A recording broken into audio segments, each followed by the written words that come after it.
छत्तीसगढ़ की राजधानी रायपुर में 50 लाख की डकैती हो गई है। बताया जा रहा है कि 3 डकैतों ने घर में घुसकर 2 महिला को बंधक बनाकर 50 लाख नकदी लेकर चले गए। आरोपियों ने खुद को लाल सलाम गैंग का बताया है। घटना के बाद पुलिस और क्राइम ब्रांच की टीम मौके पर पहुंची है। जांच जारी है। जानकारी के मुताबिक घटना खम्हारडीह थाना क्षेत्र के अनुपम नगर की है।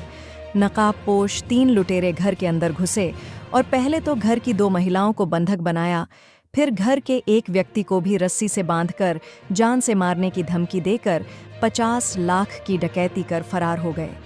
तीनों आरोपी सफेद रंग की कार से पहुंचे थे।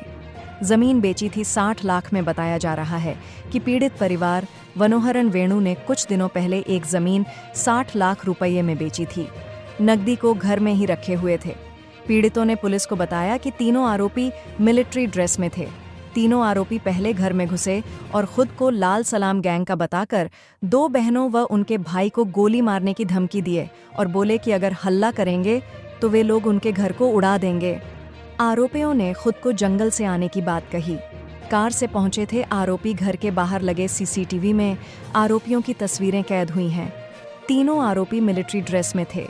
बार बार खुद को जंगल से आने की बात कहते हुए घर को उड़ा देने की धमकी दे रहे थे। आरोपियों ने घटना के दौरान घर की 2 महिला और उनके भाई को रस्सी से बांधकर घर में रखे 50 लाख नकदी को लूटकर फरार हो गए। घटना की जानकारी के बाद पुलिस और क्राइम ब्रांच की टीम मौके पर पहुंची हुई और जांच जारी है। छत्तीसगढ़ में कल निकाय चुनाव के लिए वोटिंग हो रही थी। धमतरी में भी सुबह से ही लोग पोलिंग बूथ पर पहुंच रहे थे। एक बुजुर्ग भी मतदान करने के लिए पहुंचा था। इसी दौरान अचानक उसकी तबीयत बिगड़ गई, जिसके बाद उसे उपचार के लिए अस्पताल में भर्ती कराया गया। इलाज के दौरान उसकी मौत हो गई। जानकारी के मुताबिक यह पूरा मामला धमतरी नगर पंचायत नगरी का है। वार्ड क्रमांक 12 में मतदान करने के लिए बिहारी देव 69 वर्ष नगरी निवासी पहुंचा था। इसी दौरान मतदान केंद्र के पास बेहोश होकर गिर गया। बुजुर्ग के गिरते ही प्रशासन की टीम मौके पर पहुंची और अस्पताल में भर्ती कराया गया, जहां उपचार के दौरान बुजुर्ग ने दम तोड़ दिया। बुजुर्ग के बेहोश होने के बाद थोड़ी देर के लिए मतदान प्रक्रिया में रुकावट आ गई थी, जिसे मतदान केंद्र में ड्यूटी में तैनात कर्मचारियों अधिकारियों ने फिर से शुरू कराया। फिलहाल मतदान प्रक्रिया शुरू है और लोग लाइन लगाकर बारी बारी से वोटिंग कर रहे हैं। इस घटना के बाद बुजुर्ग के परिजनों में शोक का माहौल है। वहीं अधिकारियों ने पीड़ित परिवार के प्रति दुख व्यक्त किया है। साथ ही परिवार को हर संभव सहायता देने का आश्वासन भी दिया है। रायपुर समेत 10 नगर निगम समेत सभी 167 निकायों में शाम 5 बजे मतदान खत्म हो गया है। कहीं कहीं 5 बजे के बाद भी वोटरों की लाइन लगी थी। ऐसे में उन्होंने मतदान का मौका मिलेगा। राज्य निर्वाचन आयोग की तरफ से जारी आंकड़ों के अनुसार शाम 4 बजे तक राज्य में 66% मतदान हो चुका है। अफसरों के अनुसार शाम 5 बजे तक यह आंकड़ा 70% से आगे जा सकता है।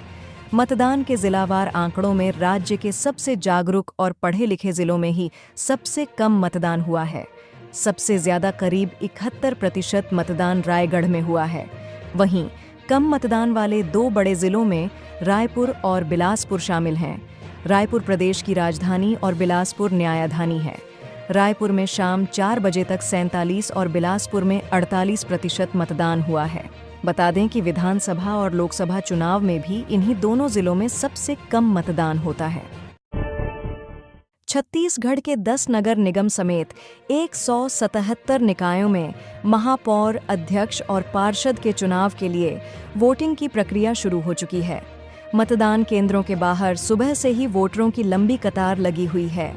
निकाय चुनाव में कुल 44,74,259 मतदाता मतदान करेंगे।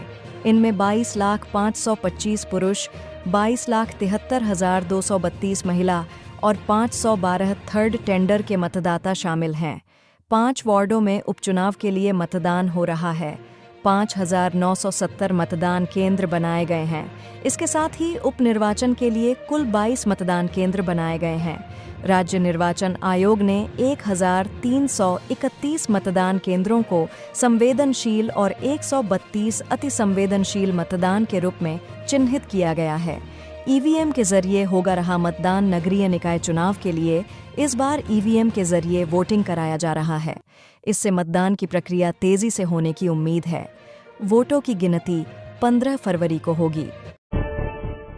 आबकारी विभाग की स्टेट और डिवीजन टीम ने संयुक्त कार्रवाई करते हुए 1,000 पेटी अंग्रेजी शराब से भरा कंटेनर जब्त किया है। इस अवैध शराब की कीमत 1 करोड़ रुपए से अधिक बताई जा रही है। जांच में पता चला कि शराब गोवा से भूटान भेजे जाने के नाम पर लाई गई थी।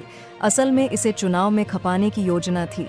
आबकारी विभाग को सूचना मिली थी कि एक कंटेनर में बड़ी मात्रा में अवैध शराब लाई जा रही है। इस आधार पर टीम ने बिलासपुर के छतौना इलाके में नाकेबंदी कर चेकिंग शुरू की। तलाशी के दौरान कंटेनर से 1,000 पेटी अंग्रेजी शराब मिली, जिस पर कोई होलोग्राम नहीं था। प्रारंभिक जांच में पता चला कि इसे स्थानीय बाजार में खपाने की योजना थी। टीम को जांच में यह भी पता चला कि शराब की डिलीवरी के लिए जयमान लक्ष्मी कोड का इस्तेमाल किया जा रहा था।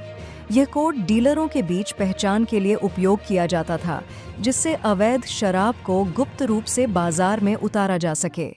अधिकारियों के अनुसार इस तरह के कोड का इस्तेमाल शराब माफिया लंबे समय से कर रहे हैं।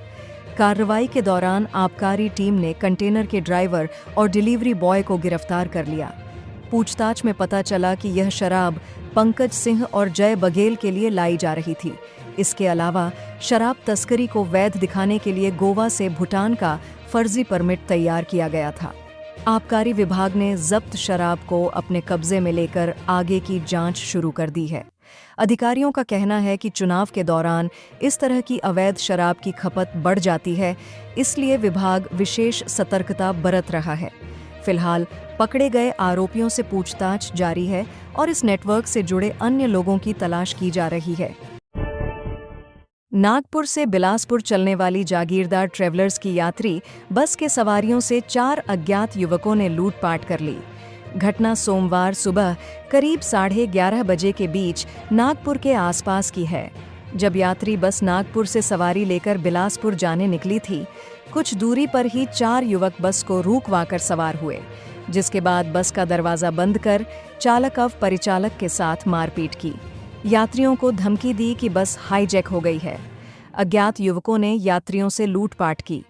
बस में ज्यादातर श्रमिक वर्ग के ही यात्री सवार थे। लूटपाट करने के बाद सभी युवक चालक को गाड़ी कहीं नहीं रोकने की धमकी देकर उतर गए। शाम करीब 7:30 बजे बस राजनांदगांव शहर पहुंची, जिसके बाद यात्रियों ने कोतवाली थाना पहुंचकर लूट होने की शिकायत दर्ज कराई। पुलिस ने मामले को संज्ञान में ले लिया है। लूटपाट की शिकायत पर पुलिस यात्रियों का बयान ले रही है। कुछ यात्रियों को मंगलवार की सुबह बयान के लिए बुलाया है। बस यात्रियों से लूटपाट होने की सूचना पर नागपुर पुलिस ने भी मामले को संज्ञान में लिया है। घटना नागपुर के आसपास की ही है, जिसके कारण यात्रियों का बयान लेने नागपुर पुलिस मंगलवार को राजनांदगांव पहुंच सकती है। उत्तर प्रदेश के अमरोहा जिले से दिल दहलाने वाली घटना सामने आई है। यहां एक मां ने बेरहमी से अपने 2 बेटियों की गला दबाकर हत्या कर दी। इसके बाद धारदार हथियार से खुद का गला काट लिया। मां ने 2 बेटियों की ली जानकारी के मुताबिक घटना थाना नौगांवा सादात क्षेत्र के गांव बहादुरपुर की है। यहां रहने वाला पोपीन गुरुग्राम में एक निजी कंपनी में काम करता है। कुछ साल पहले उसकी शादी खतौली थाना क्षेत्र के धौड़ गांव निवासी सोनिया से हुई थी। उसकी 2 बेटियां अनुष्का 8 और किट्टू 5 है। पोपीन गुरुग्राम में एक निजी कंपनी में काम करता है और उसका परिवार गांव बहादुरपुर में रहता है। पोपीन हर शनिवार और रविवार छुट्टी पर अपने घर आता था। पोपीन और उसकी पत्नी के बीच अच्छे संबंध नहीं थे। अक्सर उनके बीच किसी न किसी वजह से विवाद होता रहता था। 10 फरवरी सोमवार को भी उनके बीच विवाद हुआ था। सोमवार की सुबह ही पोपीन ड्यूटी के लिए गुरुग्राम निकला। उसके बाद दोपहर करीब 12 बजे सोनिया ने अपनी दोनों बेटियों अनुष्का 8 और किट्टू 5 की गला दबाकर हत्या कर दी। बच्ची की हत्या करने के बाद उसने चाकू से अपनी गर्दन रेत ली। सोनिया की बड़ी बहन सोनम, जो रिश्ते में उसकी जेठानी लगती है, दोपहर जब घर आई तो देखा सोनिया खून से लथपथ पड़ी हुई थी। उसने इसकी सूचना आसपास के लोगों और पुलिस को दी। सूचना मिलते ही पुलिस मौके पर पहुंची और घायल आरोपी महिला को जिला अस्पताल में भर्ती कराया गया। महिला की हालत अभी गंभीर है। पुलिस ने दोनों बच्चियों के शव को पोस्टमार्टम के लिए भेजा है। हत्या की वजह स्पष्ट नहीं हुई है। फिलहाल पुलिस मामले की जांच पड़ताल कर रही है। फोरेंसिक टीम भी मामले की जांच में जुट गई है। मामले की जांच जारी पुलिस अधीक्षक अमित कुमार आनंद ने बताया कि 2 बच्चियों अनुष्का 8 और किट्टू 5 की उनकी मां सोनिया ने गला दबाकर हत्या कर दी तथा खुद भी अपना गला काटकर आत्महत्या करने का प्रयास किया। सोनिया का अपने पति कोपन से कुछ विवाद था। सभी से पूछताछ जारी है। छत्तीसगढ़ आयुर्विज्ञान संस्थान बिलासपुर CIMS की छवि एक बार फिर दागदार हो गई है। एक महिला चिकित्सक ने मेडिसिन विभाग के HOD पर उत्पीड़न का आरोप लगाई है। मेडिसिन विभाग के HOD पर अनुचित व्यवहार, उत्पीड़न और अनुचित स्पर्श का आरोप लगाया है। छत्तीसगढ़ डॉक्टर्स फेडरेशन ने मुख्यमंत्री विष्णुदेव साय को पत्र लिखकर हस्तक्षेप की मांग की है। बता दें कि सिम्स में महिला उत्पीड़न का यह पहला मामला नहीं है। इससे पहले भी इस तरह की शिकायतें सामने आ चुकी हैं। शिकायत सामने आने के बाद सिम्स के डीन ने बैठक कर संबंधित HOD को परीक्षा कार्य से पृथक कर दिया है। MD मेडिसिन की द्वितीय वर्ष की post graduate resident SIMS medical college से पढ़ाई कर रही हैं। उन्होंने मेडिसिन विभाग के विभागाध्यक्ष डॉक्टर पंकज टेम्भुर्निकर पर उत्पीड़न का आरोप लगाते हुए छत्तीसगढ़ डॉक्टर्स फेडरेशन संगठन के प्रदेश अध्यक्ष को पत्र लिखा है। अपने पत्र में उन्होंने पिछले 8 माह से मेडिसिन विभाग के HOD डॉक्टर पंकज टेम्भुर्निकर के ऊपर शारीरिक और मानसिक उत्पीड़न का आरोप लगाया है। महिला रेसिडेंट डॉक्टर ने अपनी शिकायत में बताया है कि पिछले 8 माह से मैं HOD पंकज टेम्भुर्निकर की ज्यादतियों का शिकार हो रही हूँ। वह लगातार उनका मानसिक और शारीरिक उत्पीड़न कर रहे हैं। जब मैं आपातकालीन ड्यूटी कर रही थी, इस दौरान डॉक्टर टेम्भुर्निकर ने मेरा फोन फेंककर तोड़ दिया। ड्यूटी के दौरान वह मुझे मौखिक रूप से दुर्व्यवहार करते हैं और अनुचित तरीके से स्पर्श करते हैं। रेसिडेंट महिला चिकित्सक ने बताया कि मेडिसिन विभाग के विभागाध्यक्ष डॉक्टर टेम्भुर्निकर के व्यवहार की वजह से वह लगातार मानसिक तनाव में रहती है। उनके द्वारा किए जा रहे उत्पीड़न से न ही वह अपने कर्तव्य को प्रभावी ढंग से अपनी पूरी क्षमता के साथ पूरा कर पा रही हैं, बल्कि इससे उनके संपूर्ण स्वास्थ्य को भी नुकसान पहुंचाया है। महिला रेसिडेंट चिकित्सक के पत्र को संज्ञान में लेकर छत्तीसगढ़ डॉक्टर्स फेडरेशन ने मुख्यमंत्री विष्णुदेव साय को पत्र लिखा है। फेडरेशन ने महिला इंटर्न डॉक्टर की शिकायत का उल्लेख करते हुए बताया है कि इंटर्न और अन्य डॉक्टर रेसिडेंट्स के द्वारा आंतरिक रूप से इस मुद्दे को संबोधित करने के पूर्व प्रयासों के बावजूद कोई प्रभावी उपाय नहीं किया गया है।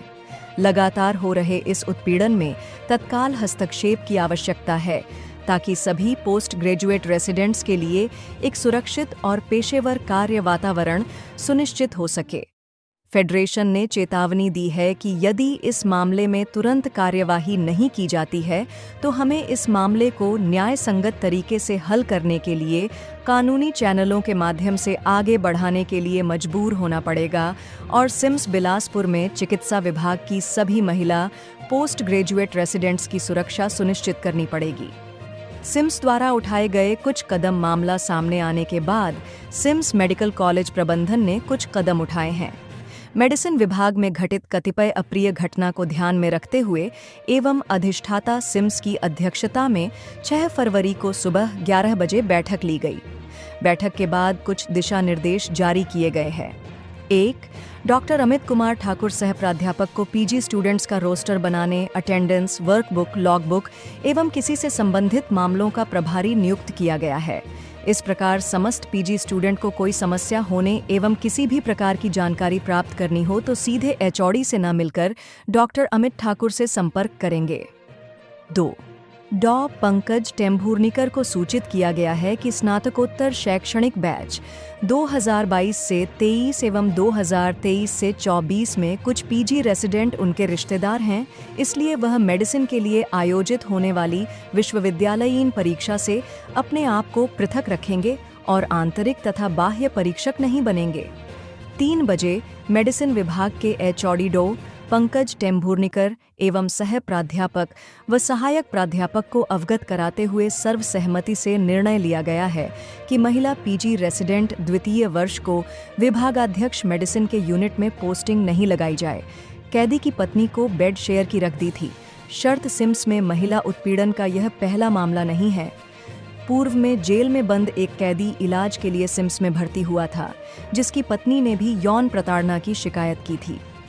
शिकायत के अनुसार उसके कैदी पति को वापस जेल न भेजकर सिम्स में कुछ दिन और एडमिट रखकर इलाज के लिए डॉक्टर ने बेड शेयर करने की शर्त रखी थी।